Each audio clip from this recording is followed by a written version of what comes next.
अस्सलाम वालेकुम नाज़रीन, आप देख रहे हैं प्रोग्राम गोया और मैं हूं अरसलान खालिद। आज के प्रोग्राम में हम बात करेंगे एक बड़ी डेवलपमेंट की, जो एएनपी की प्रेस कॉन्फ्रेंस, एएनपी के रहनुमाओं की प्रेस कॉन्फ्रेंस, उसमें बाज़ाब्ता तौर पर उन्होंने पीडीएम से अलहदा होने का ऐलान कर दिया है। वजह बनी वो शो कॉज नोटिस जो पाकिस्तान पीपल्स पार्टी और एएनपी को इशू किया गया था। उस पर पाकिस्तान पीपल्स पार्टी ने भी आज ये फैसला किया है कि उसका सख्त जवाब दिया जाएगा, और उसके साथ साथ एएनपी एक स्टेप आगे गई और उन्होंने पीडीएम से अलहदगी का ऐलान कर दिया। उनका ये कहना है कि बज़ाहिर कुछ ज़ाती मफादात और मकासद के लिए पीडीएम को अगर इस्तेमाल कर रहा है तो ऐसा हरगिज़ नहीं होगा, और यही वजह है कि उनको शो कॉज किया गया। बहुत सारी कमिटमेंट्स जो पूरी नहीं हुई, इस वजह से वो पीडीएम से अलहदगी का ऐलान कर रहे हैं। अब देखना यह है कि पाकिस्तान पीपल्स पार्टी साथ चलती है या वो भी बाज़ाब्ता तौर पर ऐलान करते हैं। इससे पहले हमने देखा कि सेनेट में अलहदा बेंचेस मांग लिए, मुख्तलिफ धड़े बन गए, तो ये टूट फूट का शिकार है इस वक्त पीडीएम। मैं चाहूँगा इसके अराउंड हम आज के प्रोग्राम में बात करें, और इसके साथ साथ कुछ दीगर मामलात हैं, बिलखसूस जो इंतखाबी इस्लाहात का मामला है, जहाँ पर आज वज़ीर आज़म साहब ने हंगामी बुनियादों पर इस हवाले से काम करने की बात की है। जुडिशल रिफॉर्म्स की बात भी हो रही है और इलेक्टोरल रिफॉर्म्स की बात भी हो रही है। मैं चाहूँगा प्रोग्राम के सेकंड हाफ में हम कुछ बात इस पर करें। गेस्ट पार्टिसिपेंट्स का तारुफ कराता चलूँ। प्रोग्राम में हमें ज्वाइन किया इरशाद आरिफ साहब ने, सीनियर सहाफ़ी और तज्जियाकार हैं, बहुत शुक्रिया आपके वक्त का। ताहिर मलिक साहब हमें प्रोग्राम में ज्वाइन कर रहे हैं, आप भी सीनियर सहाफ़ी और तज्जियाकार हैं, और कुछ ही देर में इफ्तिखार शिराजी साहब भी हमारे साथ होंगे। इरशाद आरिफ साहब, गुफ्तगू का आगाज़ मैं आपसे करूँगा। बड़ी डेवलपमेंट है जो आज शाम की प्रेस कॉन्फ्रेंस है, कैसे देख रहे हैं इसे आप, और किस हद तक ये गैर मुतवक्के है या अब ये मुतवक्के था जब से ये शो कॉज हुआ था और बयानात का सिलसिला शुरू हुआ था? नहीं, ये शो कॉज से पहले मुतवक्के था। देखें, जब ये पहले जितने भी इत्तेहाद हमारे यहाँ बनते रहे हैं उनमें ये होता था कि कम से कम मिनिमम इश्यूज़ पे कंसेंसस होता था और उसके बाद इत्तेहाद वजूद में आया था। ये पहला इत्तेहाद था जो पहले इत्तेहाद वजूद में लाया गया और फिर बैठ के सोचा गया कि जिसका एजेंडा क्या होना चाहिए, और फिर डे वन से एजेंडे पर इख्तलाफात थे। मिसाल के तौर पर मुस्लिम लीग नून और पीपल्स पार्टी चाहती थी कि हम फौरी तौर पर एक तहरीक शुरू करें, उस तहरीक के दौरान धरना हो, पहले लॉन्ग मार्च हो, फिर धरना हो और हुकूमत को रुखसत कर दिया जाए, और अगर उस वक्त रुखसत ना हो तो फिर साथ ही इस्तीफ़े दे दिए जाएं। जबकि पीपल्स पार्टी का नुक्ता नज़र था कि हम हर तहरीक चलाने के तैयार हैं, हम जलसे जुलूस करने के लिए तैयार हैं, लेकिन ऐसा धरना देने के लिए तैयार नहीं है जिसके नतीजे में हुकूमत गैर आइनी तरीके से, गैर जमहूरी तरीके से जो तरीक़ाकार दिया गया है हुकूमत तब्दील करने का, उसके बग़ैर हुकूमत बदल दी जाए। और उसमें पीपल्स पार्टी का नुक्ता नज़र में वज़न ये था कि ऐसी सूरत हाल में एक गैर जमहूरी, गैर सियासी मुदाखलत का रास्ता खुला होता है। वो उसको 1977 का तजर्बा है। फिर पीपल्स पार्टी सिस्टम से किसी सूरत अलग होने के लिए तैयार नहीं थी। वो 85 के तजर्बे की रोशनी में समझती है कि एक दफ़ा अगर कोई पार्टी बस मिस करती है तो वो बहुत पीछे रह जाती है और बहुत नुकसान कर लेती है। लेकिन मुस्लिम लीग नून और जनाब मौलाना फजल रहमान के जेवाई जो थी वो इस पर तुले हुए थे। फिर दरमियानी रास्ता ये निकाला गया कि ठीक है जी, ये इस्तीफों का मामला, धरने और लॉन्ग मार्च का मामला मौखर कर दिया जाए और जलसे जुलूस शुरू कर दिए पूरे मुल्क में बारी बारी मुख्तलिफ शहरों में। वो प्रोसेस जनवरी तक चलता रहा और फिर जनाब इमरान खान साहब को 31 जनवरी का अल्टीमेटम दिया गया कि आप इस्तीफ़ा दे दें वरना फिर हम आपके खिलाफ कार्रवाई करेंगे, तहरीक चलाएंगे, लॉन्ग मार्च करना, ये वो वगैरह। वो एक आई वाश था। पीपल्स पार्टी को ख्याल ये था, मुस्लिम लीग नून का, जेयूआई का, कि जब हम ये पीपल्स पार्टी की शर्त मान लेंगे तो उसके बाद पीपल्स पार्टी हमारी शर्त मानेगी। लेकिन पीपल्स पार्टी इसके बारे में बिल्कुल क्लियर थी। यही हाल गालबन एएनपी का था। बाकी जमातें जो हैं वो मुस्लिम लीग नून और शायद जमीयत इस्लाम के एजेंडे से मुत्तफिक हूँ, लेकिन इसमें एक और चीज़ थी। पीपल्स पार्टी, मुस्लिम लीग नून और जेयूआई एक दूसरे पर एतमाद करने के लिए तैयार नहीं थी। तीनों का ये ख्याल था और वो निजी महफिलों में इजहार किया करते थे कि जनाब वाला नवाज शरीफ साहब अपने फ़ायदे के लिए पीडीएम को इस्तेमाल करना चाहते हैं, अपनी मराहत चाहते हैं, अपनी साजवादी को मुल्क से बाहर बुलाना चाहते हैं, अपने मुकदमात ख़त्म कराना चाहते हैं। मौलाना फजल रहमान अपना लोच तलना चाहते हैं और जरदारी साहब जो है वो अपने मुकदमात ख़त्म करना चाहते हैं। इनके अंदर एक ट्रस्ट ब्रेक मौजूद था और वो ये नहीं था कि ये एक दूसरे पर एतमाद करने के लिए तैयार हों। माजी का एक तल्ख तजर्बा है, नवाज शरीफ साहब ने तो यानी कि इरशाद आरिफ साहब ये तमाम तर चीज़ें पहले से मौजूद थी और ये सब चल रहा था और बिलाखिर अब ये हो गया अमली तौर पर, जिसकी वजह से आज की प्रेस कॉन्फ्रेंस मेरे लिए गैर मुतवक्के बिल्कुल नहीं, खैर मुतवक्के कतई नहीं। एक ब्रेक की जानिब बढ़ेंगे जी, ब्रेक से वापस आकर मजीद बात करते हैं, साथ रहिएगा।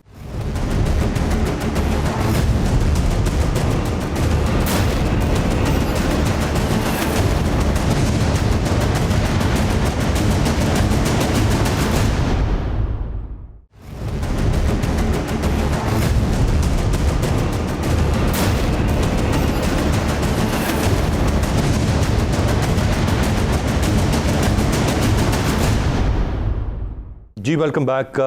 ताहिर मलिक साहब, आपसे जानना चाहूँगा, आप कैसे देख रहे हैं इस वक्त ये जो बात ख़ास तौर पर कही गई कि अपने ज़ाती मकासद के लिए कोई पीडीएम को इस्तेमाल कर रहा है, तो ये बात तो डायरेक्टली पॉइंटेड टुवर्ड्स पीएमएलएन है सबसे ज़्यादा, और ये जो अभी इरशाद आरिफ साहब ने भी पूरी तफसील से बात बताई, बज़ाहिर यही लग रहा है कि बाकी पार्टीज़ के तहफ़्फ़ुज़ात यही हैं कि एक शख्स अपने आप को बचाने के लिए या अपनी साहबजादी को बचाने के लिए पूरी की पूरी ऑपोजिशन को इस्तेमाल कर रहा है। ये वजह बनी, और वजूहात क्या देखते हैं आप इस वक्त जो पीडीएम टूट फूट का शिकार है इसका? मेरा लिए वजह इससे ज़रा लार्जर है। मैं समझता हूँ कि ये जो एपीएन का आज फारिग छोड़ना है इत्तेहाद को, या जो ओवरऑल पाकिस्तान का पॉलिटिकल सिनेरियो, वो इस चीज़ का समझा रहा है कि पाकिस्तान की जो सियासत है वो कितनी बोना हो चुकी है। 70s की अगर सियासत देखी जाए, मतलब मुझे तो ना कोई इसमें कोई असूल परस्ती नज़र आ रही है, ना कोई दानिश नज़र आ रही है, ना कोई लीडरशिप नज़र आ रही है। ये तो कोई बच्चों का कोई खेल है, कोई 5-5, 6-6 साल के बच्चे हैं सारे, और मुझे ऐसे लग रहा है कि 3 जनरल स्टोर हैं, 5-6 जनरल स्टोर हैं, उनके मालिकान हैं, एक साहब जरदारी साहब हैं, एक इमरान खान साहब हैं, एक नवाज शरीफ साहब हैं, उनके अपने अपने जनरल स्टोर हैं, और वो सारे इंतज़ार कर रहे हैं एक टेलीफोन का। वो जब वो टेलीफोन पे उनको लगता है कि कोई फ़ायदा होने लगा है, तो वो एक स्क्रिप्ट फ़ौरन बना के वहाँ से, एक लंदन से आता है, एक बनीगाला से आता है, एक अपना कराची से आता है, फिर वो सारी पार्टी ना तोते की तरह वो बोलना शुरू कर देती है।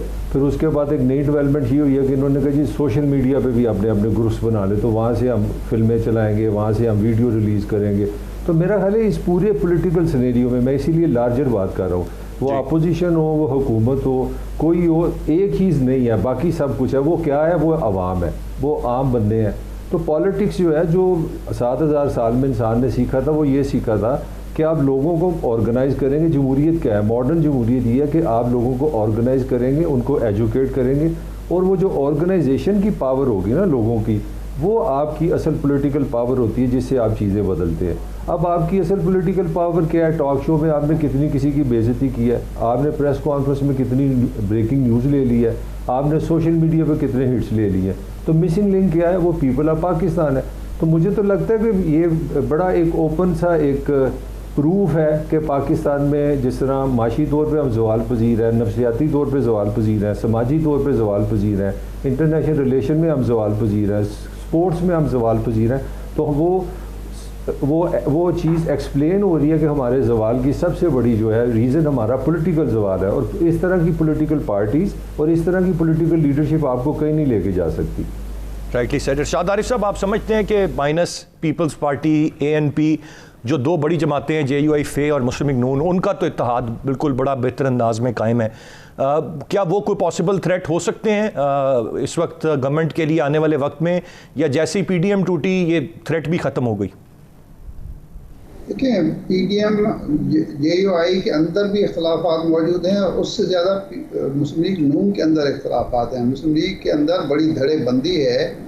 एक बड़ा धड़ा, मजबूत धड़ा, जो पार्लिमानी धड़ा है, वो कहता है कि हमें सिस्टम के अंदर रहते हुए जद्दोजहद करनी चाहिए और सिस्टम को दांव पर नहीं लगाना चाहिए।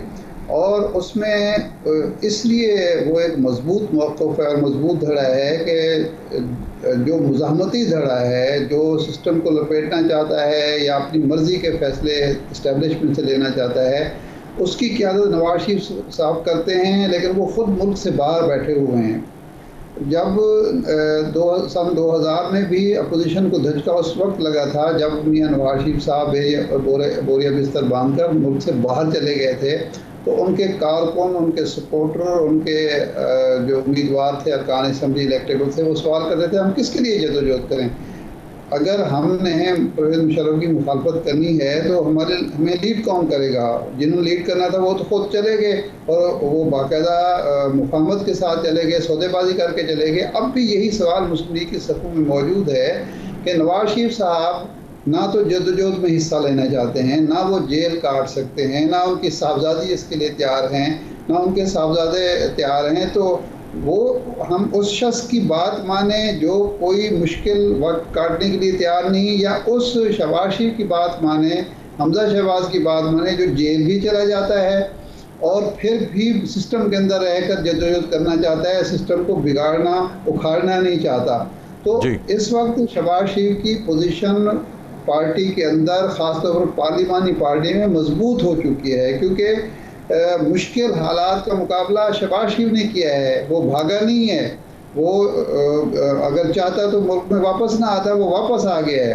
तो जो लोग ये कहते हैं कि जनाब बयानिया नवाज शरीफ का चल रहा है, नवाज शरीफ का बयानिया फेल हो गया था उसी दिन जब नवाज शरीफ साहब चले गए थे, और आज भी फेल हो चुका है जब पीपल्स पार्टी और ANP उनकी किसी बात को मानने के लिए तैयार नहीं है, यानी ना उस बयानिए की पार्टी के अंदर कोई वक़्त है, ना पार्टी से बाहर, ना अपोजिशन में कोई वक़्त है।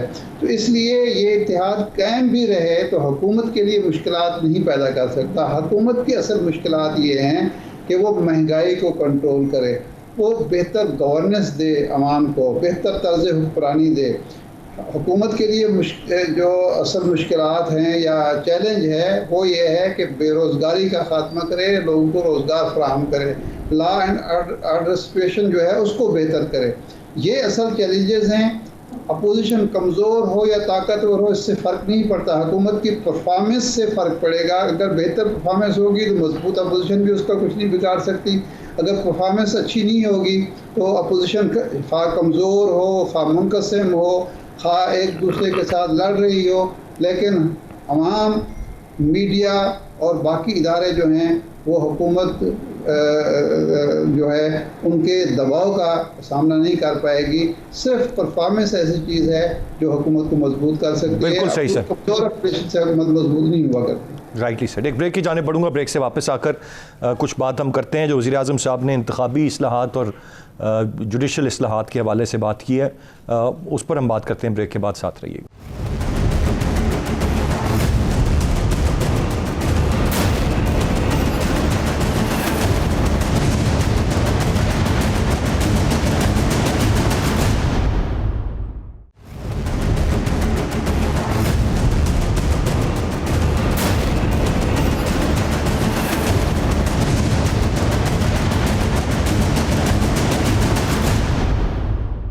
जी वेलकम बैक।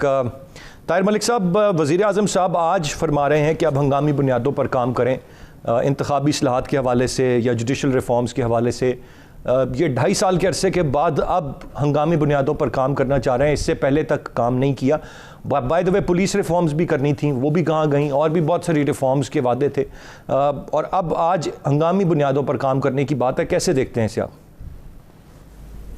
मेरा ख्याल है हमें समझने में गलती हुई है। उन्होंने 100 डेज़ का कहा था और मेरा ख्याल है उन्होंने लास्ट 100 डेज़ कहा था। मैं भी उन लोगों में शामिल हूँ जिसको आवाज़ ऐसी आई थी कि उन्होंने कहा था कि वो पाकिस्तान को पहले 100 दिन में बदल देंगे।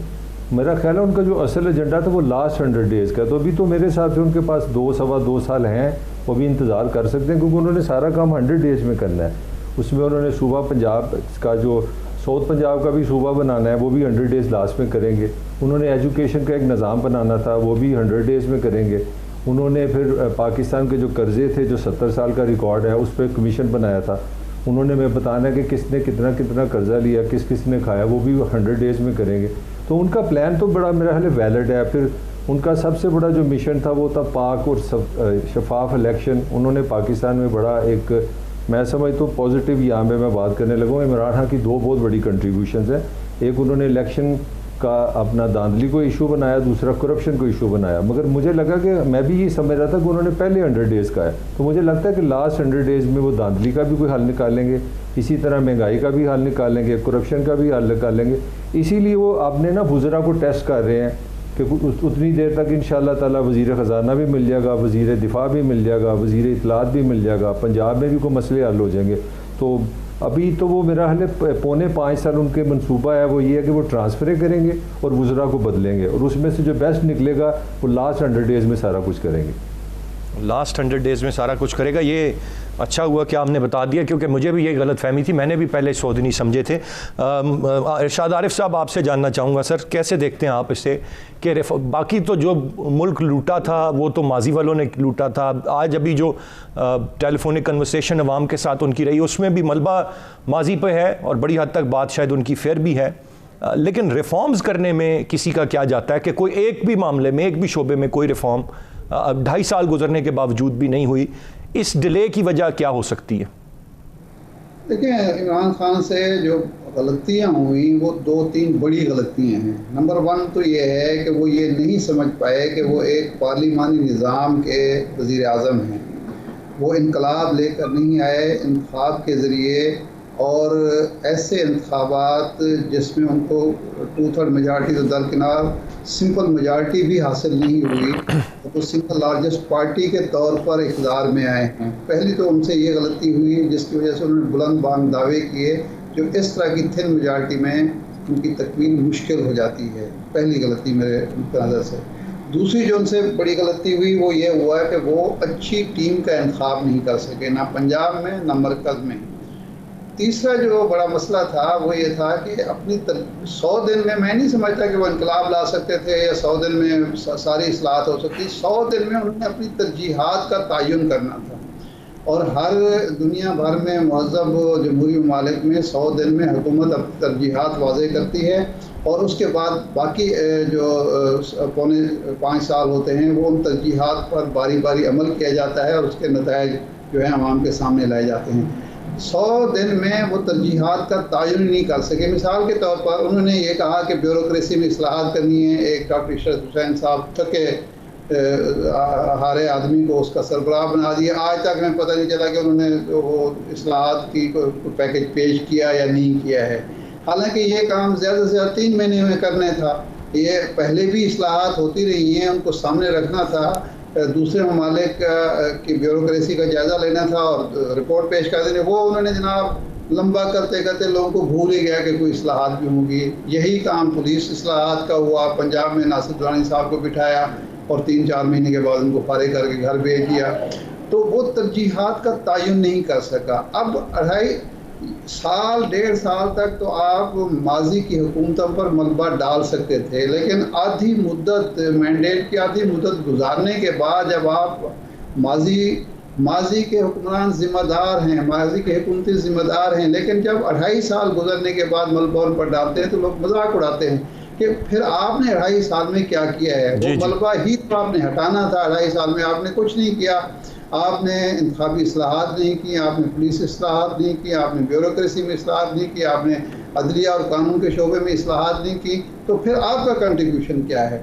तो मेरा ख्याल है अब भी अगर उनके पास कोई बासलाहियत टीम हो तो अगले 10-20 दिन में फिर वो आसरे नो बैठ के, मेरा तो ख्याल था कि कोरोना के दिनों में उनको 2 हफ्ते आइसोलेशन में मिले हैं, उस दौरान वो गौर करेंगे अपनी खामियों पर, अपनी गलतियों पर, और उनको सुधारने के लिए एक एजेंडा पेश करेंगे। लेकिन अभी भी एजेंडा नहीं आया। यानी देखिए, वज़ीर ख़जाना को आपने फारिग कर दिया और अभी तक मुस्तकिल वज़ीर ख़जाना आप नहीं बना पाए। 1 हफ्ता गुजर गया है। आपने वादा किया था कि जिस वज़ीर की परफॉर्मेंस अच्छी नहीं होगी या करप्शन में बेकायदगी में मुलव्वस होगा उसको मैं फ़ौरन बदल दूँगा, लेकिन अभी तक आपकी काबीना में कोई तब्दीली, ऐसी तब्दीली नहीं आई जो लोग समझें कि हाँ जी अब ठीक लोग आ गए। एक आदमी को इधर से हटा के उधर, जो यहाँ नालायक है, एक महकमे में नालायक है, दूसरे में लियाकत कहाँ से आ जाएगी? उसको दफा करें, कोई और नया आदमी लें। राइटली सेड इरशाद आरिफ साहब, ये वो तमाम तर चीज़ें हैं जो डेफिनेटली हो गई, होनी चाहिए थी, बट इट्स अनफॉर्चुनेट कि अब तक ये मामला नहीं है। बहुत शुक्रिया अदा करना चाहूँगा मैं इरशाद आरिफ साहब और ताहिर मलिक साहब, आप दोनों मौजूद मेहमानों का। आज के प्रोग्राम से इतने ही। अरसलान खालिद को इजाज़त दीजिए। अल्लाह ने की बात।